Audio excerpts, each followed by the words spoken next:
Hey everyone, it's Angela Fazio and Sam Saskell with Real Estate Tips and Tricks. And today, all in Kentucky, we have Dianna Caldwell. She is a great producer, team leader, and has a lot of success with farming. So today, she's going to be talking to us about how you can have success with farming too. So, welcome, Dianna. Thank you so much for your time today.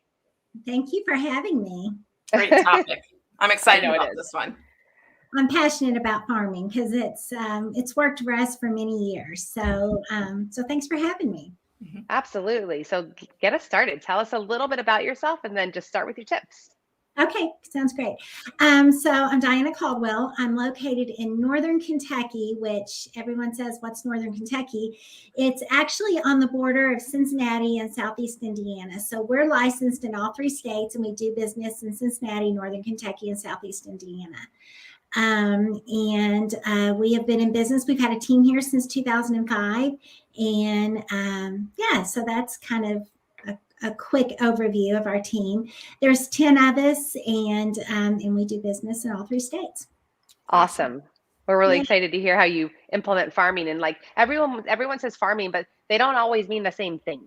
So they don't always mean the same thing, and there can be more than one kind of farm. So what we basically do is geo farming. Now, you can have a farm where you target a niche, like maybe you're targeting people who are over 55 and have been in their home for 10 years.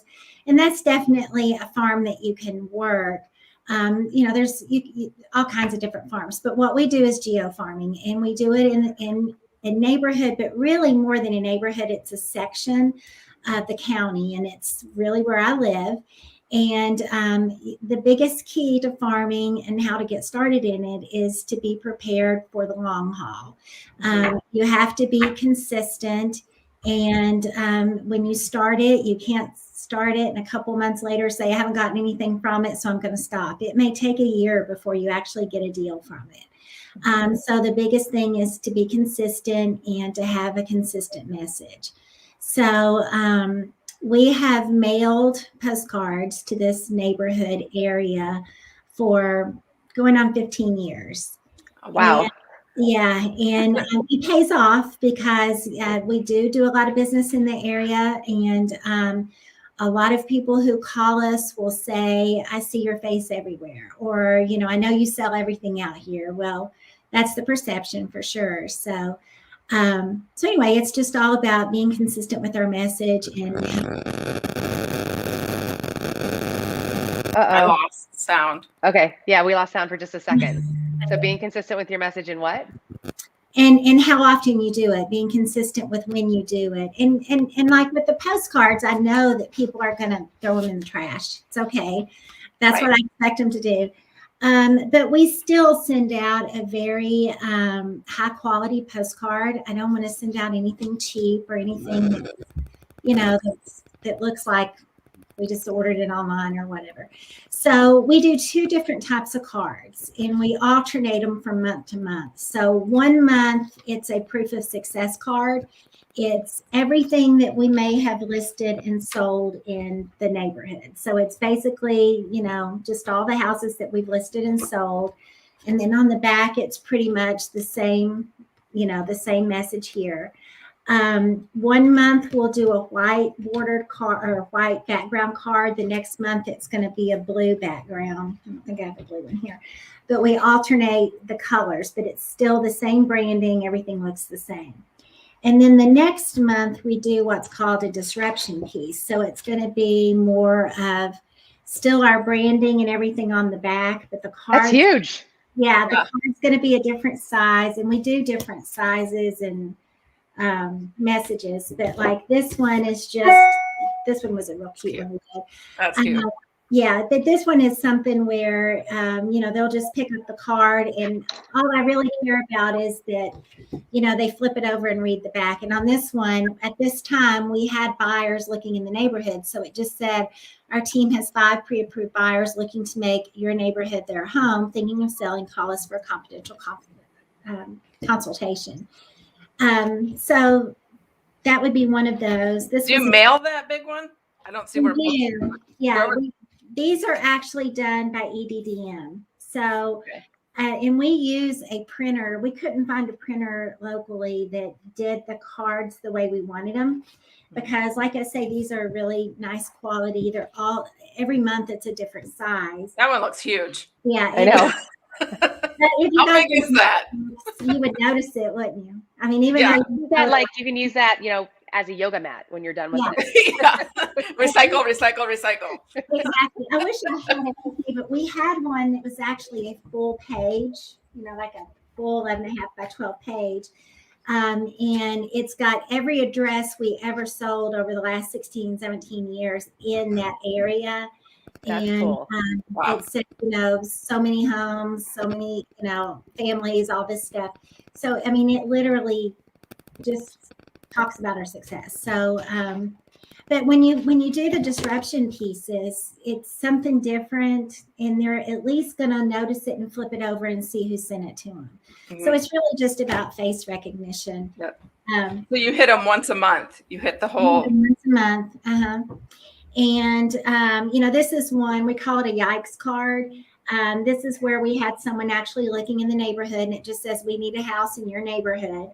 And on the back, we give a little story about our clients, David and Elizabeth, who were looking for a house in that particular subdivision.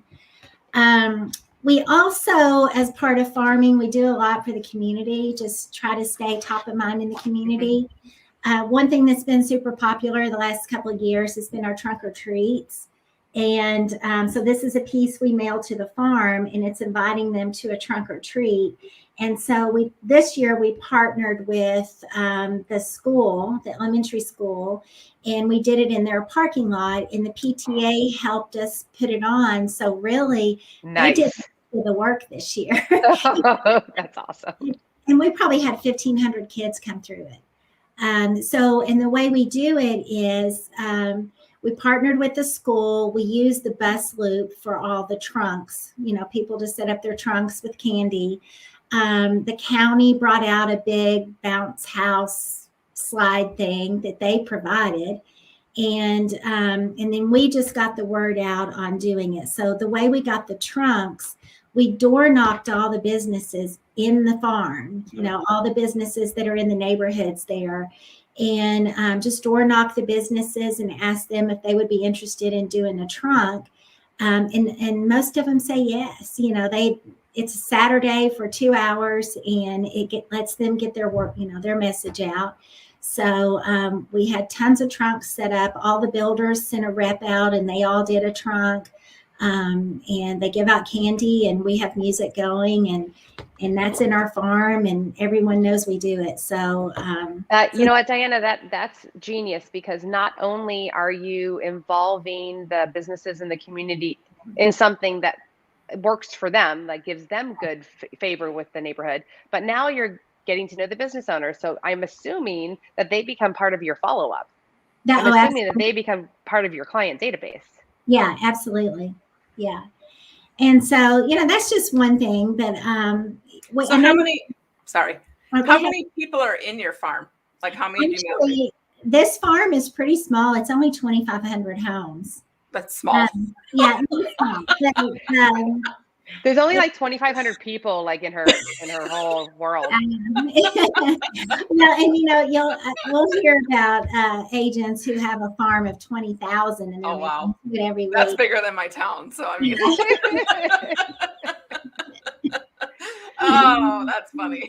The thing that we do that's super simple. We don't have like a neighborhood clubhouse and all of that in our area. So on the 4th of July, and we've done this for a long time, probably for 7 or 8 years, we just have the Kona ice truck come, and they literally park in front of my house.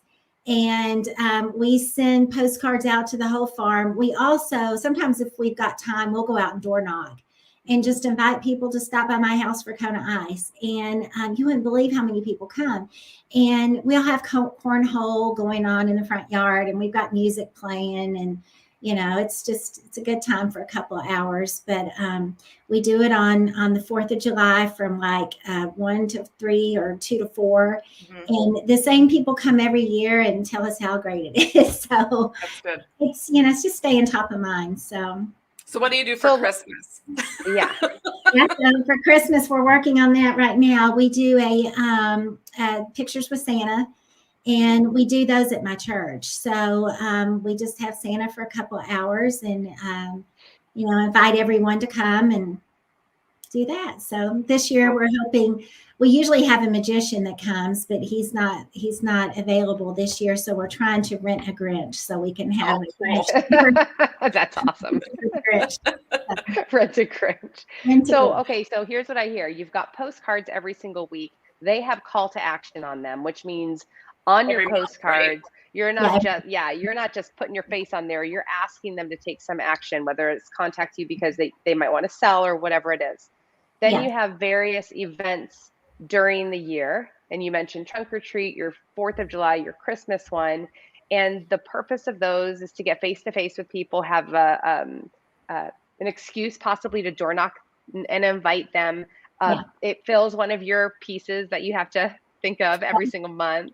And and I'm sure you do other things too, but can we talk for just a couple of minutes about, because all of that is really good. And that's a lot of work, to get that done. But tell me literally about your plan and some of the tips you would give people about follow-up, because that's where the money is, right? Yeah, absolutely.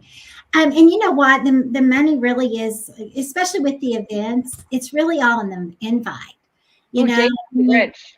Yeah, because on the events, you have the opportunity to invite people.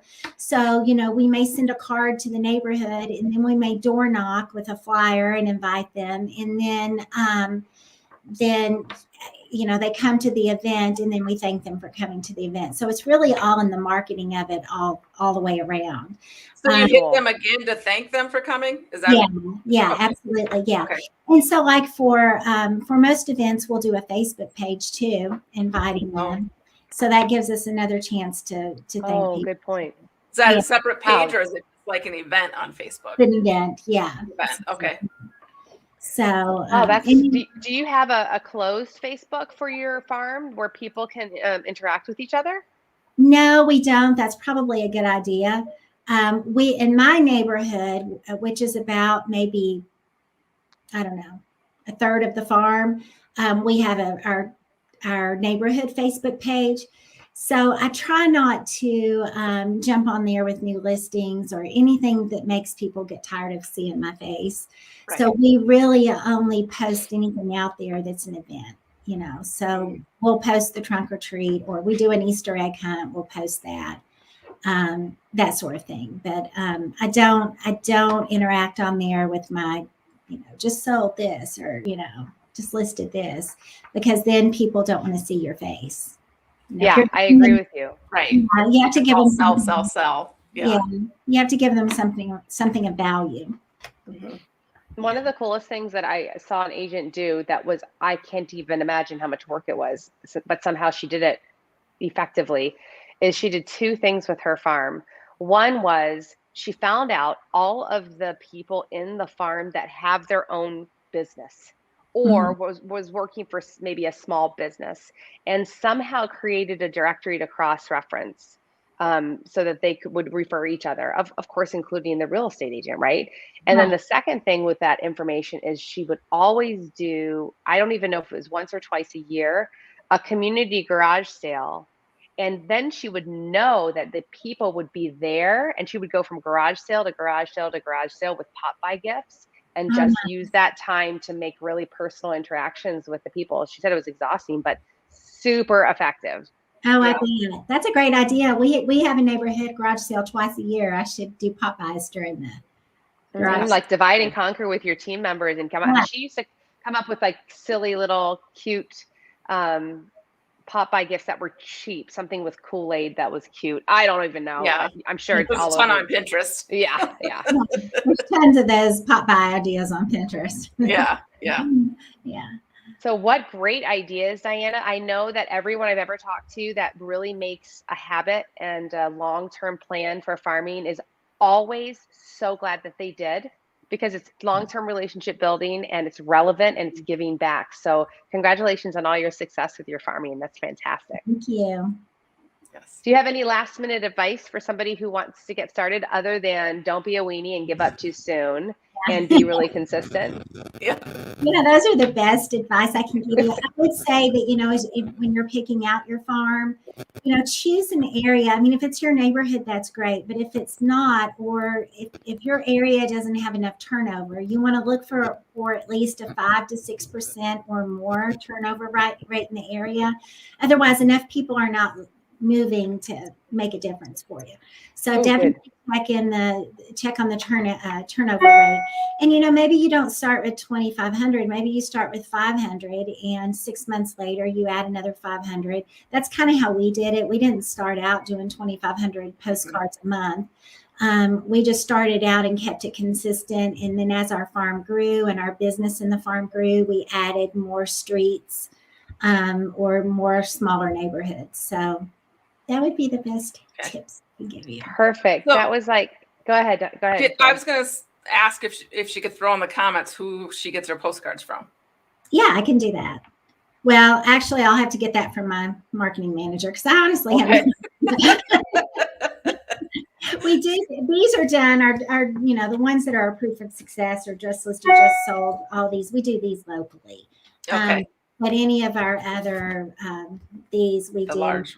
Yeah, we do those. These are our disruption pieces. We get those from a printer from California. Okay. Well, thank you so much for your time today. I know you're such a busy lady, and that was awesome information. Hey, you guys, if you want to reach out to Dianna and find out some, want to work with her in Kentucky, or you want to work with Sam over there in Wisconsin with her 20,000 people in her neighborhood, and Dubuque. And Iowa, yeah. And Iowa. So reach out, you guys. We want to help you be successful in real estate, and thank you guys for watching.